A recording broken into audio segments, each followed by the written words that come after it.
অবশ্যই আপনি শাসন করবেন, কিন্তু শাসনের ধরনটা যেন সুন্দরভাবে হয়, তার আত্মসম্মানে যেন আঘাত না লাগে।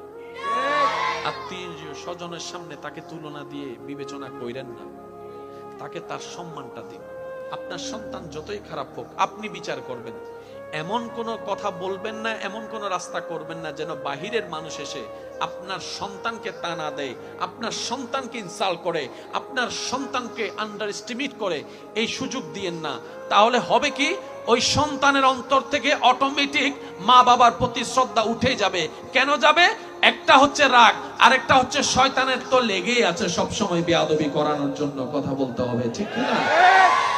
কিছু কিছু জায়গায় আমাদেরকেও একটু সাবধান হতে।